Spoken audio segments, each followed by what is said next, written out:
Assalamu alaikum. Legislation and consumer. My topic for today's lecture.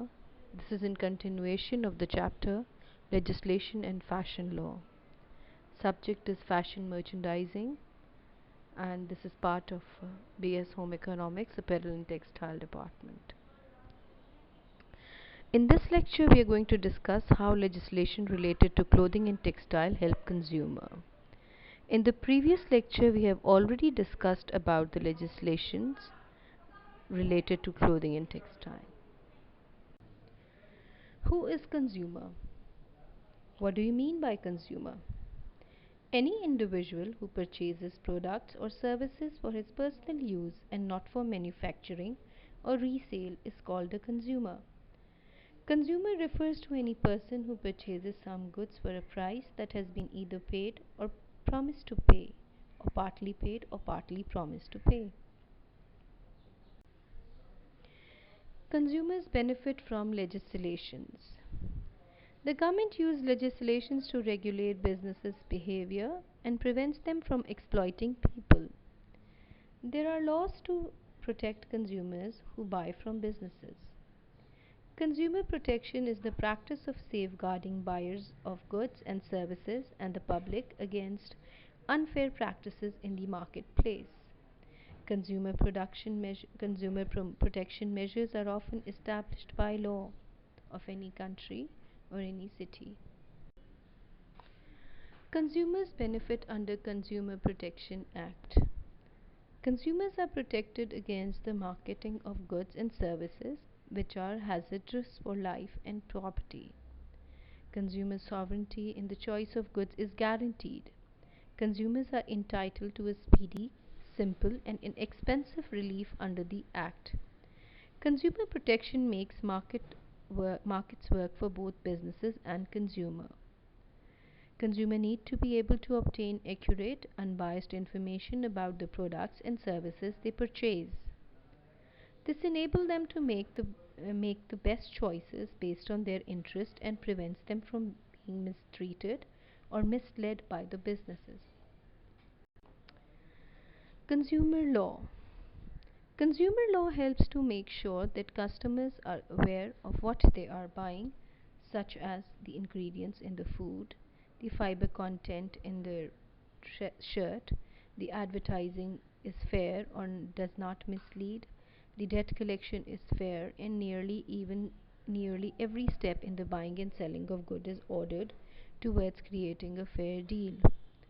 The law gives customers protection against unfair selling practices. You do not need to know the specific act, but you do need to understand how fair trading regulation protects consumers. The consumer has basic legal right if the product is given a misleading description. Principles of consumer law is quality and consumer rights. The term consumer law refers to any piece of government legislation designed to protect consumers from poor quality products and poor business practices. In the UK, there are two pieces of legislation that form the basic consumer rights: the Consumer Right Act 2015 and the Consumer Protection Act 1987. And then we have the Textile Labeling Act, which works almost in every country. Know your rights.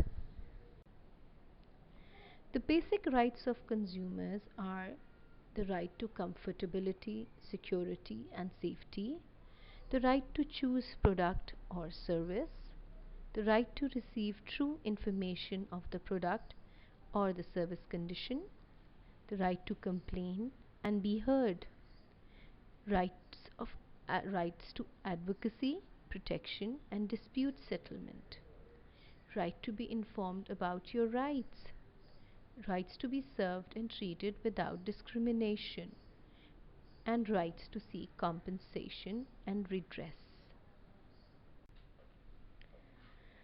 In this slide you can see a few other acts that were previously used, like the Trade Description Act 1968 and Consumer Credit Act 1974 and Sale Supply of Goods Act 1994. The Trade Description Act 1968 says that accurate information must be given about who made the product. The Trade Description Act is an act of the Parliament in UK which prevents manufacturers, retailers or service industry providers from misleading consumers as to what they are spending their money on. This law empowers to punish companies or individuals who make false claims about the products or the services they sell. Consumer Credit Act 1974 protects you when you borrow or buy on credit. This act states that all businesses who sell products on credit must inform their customers regularly on the balance they owe the business. If a customer falls behind on repayments, the Act states the Financial Ombudsman Services are able to step in and make the business give the customer longer to pay their debts. Sales and Supply Goods Act 1994. This act is for satisfactory quality. It states that good must be satisfactory quality, including safety aspects and material used, and free from faults. Good must be fit for the purpose, and good must be as described as on the package. The Consumer Rights Act 2015. This act replaced and updated previous legislation. It was also the first consumer legislation to include digital products. It deals with transaction between a seller and a buyer. It is designed to protect consumers from unfair and dishonest business practices. It covers the product or the service, returns, repairs and replacements, and delivery. The product or the service must be good must be the product or the service goods must be described accurately. Businesses should not describe goods or service in a misleading way. It should be fit for the purpose. It means that the good must do what they are designed to do. Satisfactory in quality, that goods should be not be damaged or faulty when sold as new. Then, according to services, should be supplied under minimum standards, which include the service provider must use reasonable care and skill in delivering the service. Any written or verbal information provided by the supplier is a binding. The service must be provided in a reasonable time unless agreed otherwise. The service must be provided for a reasonable price if the price is not agreed beforehand. Returns. Under certain circumstances, consumers can reject a product, excluding digital products, and return it for a full refund within 30 days of taking the ownership of it. They can do this if the product is not as described, unfit for the purpose, or not satisfactory quality. Products can be returned if the color bleeds, and as in textile products, or it does not fit. Repairs and replacements. After 30 days, a consumer must give a business one opportunity to repair or replace any goods unfit for the purpose or not of satisfactory quality. If the repair or the replacement is unsuccessful, the consumer can claim a refund or a price reduction. Delivery. Delivery should usually take place within 30 days unless agreed otherwise. At the time of the sale, the business selling the goods remains responsible for them until they are in possession of the consumer. Failure to deliver within 30 days or by the agreed date gives the consumer the right to cancel the purchase and receive a full refund. The Consumer Protection Act 1987. This act is designed to ensure that products are safe. It gives you the right to claim compensation if a defective product causes death, damage, or injury. It makes businesses that produce rather than just sell liable for any damage caused by poor quality or defective products. The producer is considered to be an individual or a company who puts their name or trademark on a product or has imported it into any country in order to sell it on. It gives anybody the right to claim against the producer of a product of any damage caused by manufacturing defects. Textile Labeling Act. The Textile Labeling Act is a regulatory law. It requires that consumers' textile articles bear accurate and meaningful labeling information to help consumers make informed purchase decisions. The Act prohibits the making of false and misleading representations and set out specification for mandatory label information, such as the generic name of each of the fiber present and the dealer's name and address or the CA identification number. Care labels for clothing and textile. The apparel and textile industries worldwide have set different standards for care labeling a product. It becomes the supplier's or manufacturer's responsibility to make sure consumers understand the right methods of maintaining a product. Any piece of a textile product has two major kinds of labels: one that describes the fiber composition of the fabric and the other that contains washing ironing instructions, which is generally called care labeling. Different countries have set different standard rules and laws for the manufacturers or exporters that need to be duly followed. For example, the Canadian General Standard Board requires apparel manufacturers to include information related to temperature in Celsius only in its care label. Similarly, the Federal Trade Commission, the FTC, care labeling rules in America require updating their rule of specifying the use of hot, warm, and cold in the labeling instruction, and also needed to define what is hot and what is warm to make it easier for the consumers. Why is care label given so much importance on the apparel and textile industry? Labels in clothes and other textile articles plays a huge role in the buying decision of a consumer. For example, the convenience of dry cleaning might be a reason to pick up a certain garment, while some might prefer machine wash, more economic. Hence, consumers look beyond the aesthetic and fabric of a product. The after use and maintenance is vital to push their decisions forward or backward to buy. Apart from this, the care labeling functions as a guideline to wash and caring. The instruction also helps laundry washers and dry cleaners while helping clothes and other textile articles like carpets, curtains, and cushion covers for their consumers. It also serves as guidelines to consumers for increasing the life of a product and can prevent them from causing damage of a garment. Color fastness, shape, ironing, appearance are also the matters of concern with consumers post purchase of a product. The chemical composition and structure of the fiber used in the fabric decide the method of cleaning and storing an article. According to the chemical sensitivity of the fabric, the type of detergent, bleaching, or dry cleaning will be determined, and depending on heat sensitivity the fabric, the washing, drying, and ironing will be established.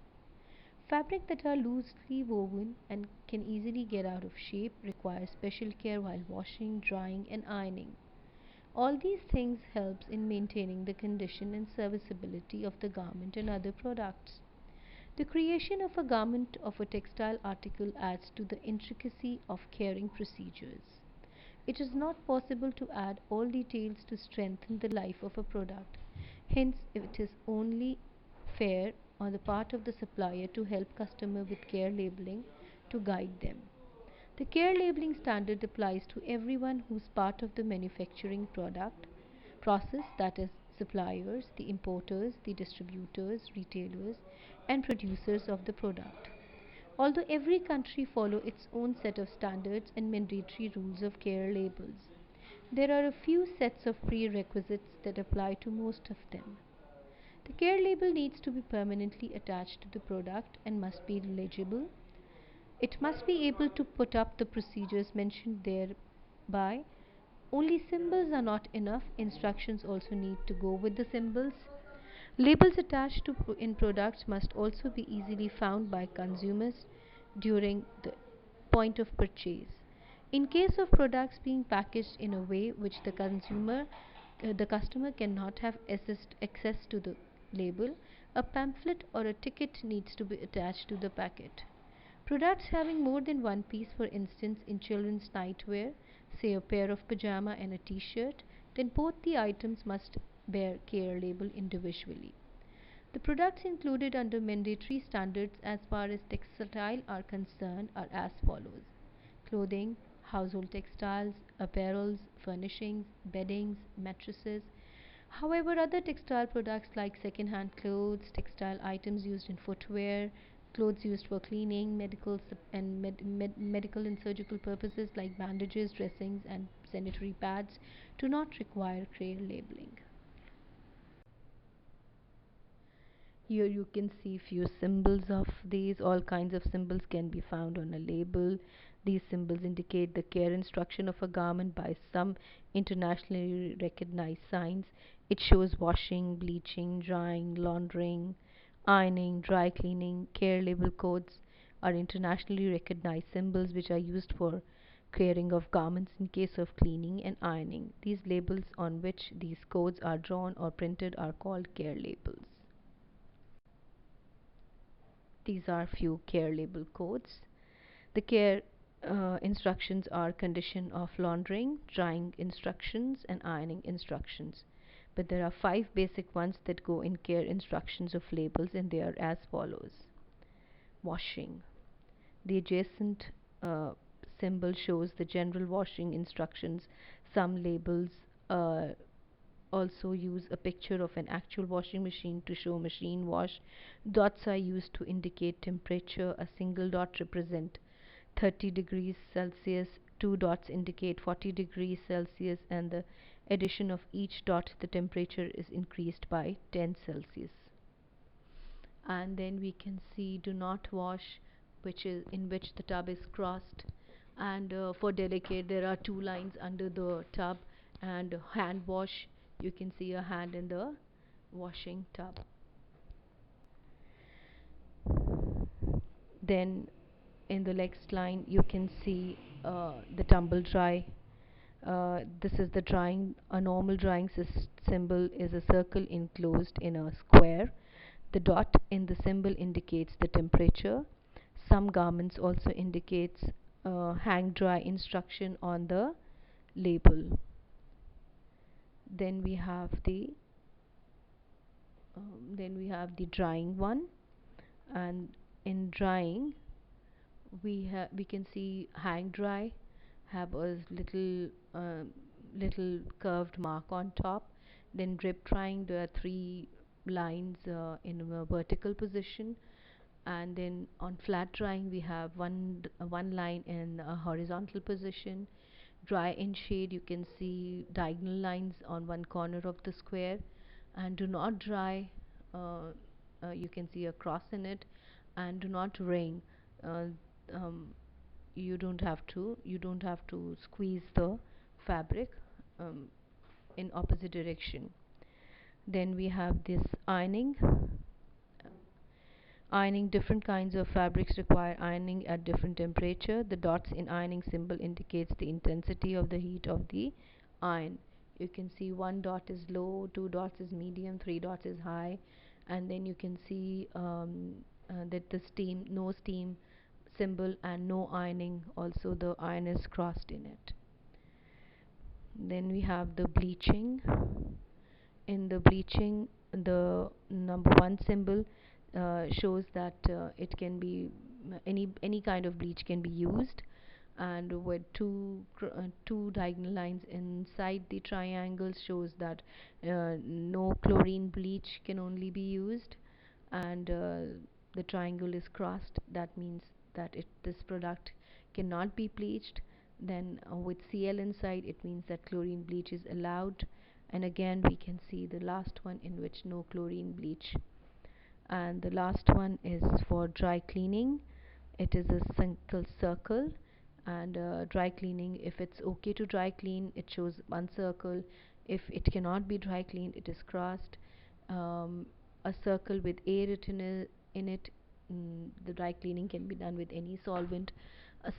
And then P written it, any solvent except whichever is labeled over there. and then F means that petroleum solvents are only used in it. Then you can see outside these indicators, you can see the size also: XS, S, XS, extra small, small, and medium, large, XL, and XXL. And you can see the temperature tabs also indicating the temperature of the water. Okay. Guidelines for labels. Comprehending these symbols is no rocket science, and with a little help, a consumer can prevent possible damages to an expensive garment or increase its life. Failing to meet desired standards for care labeling of products can land suppliers and manufacturers in trouble of paying huge sum of fines and penalties. Besides cleaning, drying, and ironing guidelines, care labels also require mentioning the country of the origin and the fiber content of the product. It can be concluded that maintaining and following a good care labeling practice for, is of utmost importance to a apparel and textile industry. It creates goodwill among consumers and shows that a company or a brand cares and gives rise to a fine business sense. Besides care instructions, other guidelines are also given for labels. That is the fiber content, in which they have to list by generic fiber names and the percentage of each fiber by weight in the descending order. That means that uh, the fiber that is most present in the product in the sense of weight should be on top, and then in the descending order are those which are in the least proportion. Trademarks or may be included, and generic name must be available on the label with the same appearance as the trade name. Then the other guideline is that the country of origin, in which the finished stage that are ready for sale to a consumer should be given on the product. The textile product only should be labeled, like zippers, buttons, and other components do not need to be labeled. The FTC does not require a partially made garment to be labeled, but the US Customs Service may require the item to be labeled with the country of origin. Label all construction components locations. All disclosure information must be same size and the labeling must be in English. Responsibilities of consumer. Be quality conscious. Collect proof of transaction. Complaint for genuine grievances. Proper use of product and services. Consumer must be aware of their rights. Beware of misleading advertisements. Responsibility to inspect a variety of goods before making a selection. When we have rights, there comes some responsibilities also. Like in this case, informing yourself before purchasing is a responsibility of the consumer. While consumers have the right to be informed, they must also inform themselves to the best of their abilities about product and service knowledge. You must know what other comparable products are in the market and at what price. This information gives you a chance to choose the best product according to their needs. Then, read and follow instructions. Products come with instructions and warnings. It is important consumer responsibility to read these instructions carefully before the purchase. Then we have to use the product carefully. In spite of reading instructions or warnings, many consumers misuse products intentionally. The intentional misuse of the product is punishable by law in some cases. Like household cleaning products can be used to make illegal drugs. Toys that are meant to be harmless can be turned into instruments that inflict pain.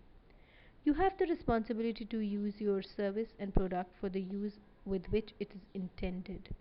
There are multiple uses for many products that are perfectly legal.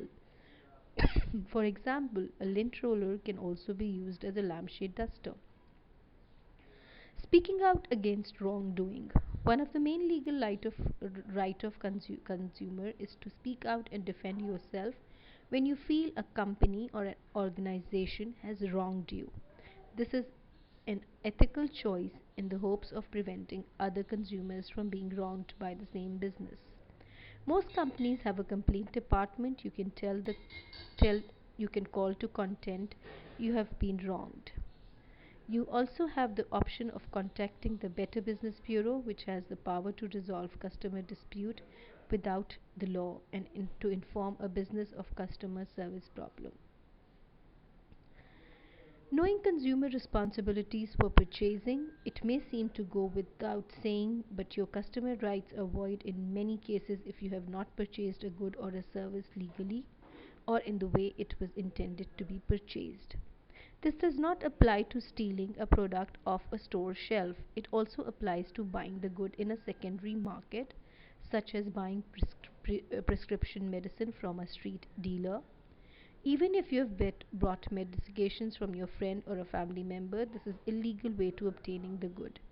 If you have purchased a stolen bag off the street, you won't be able to go to the handbag manufacturer and ask for refund or complain about the construction defect.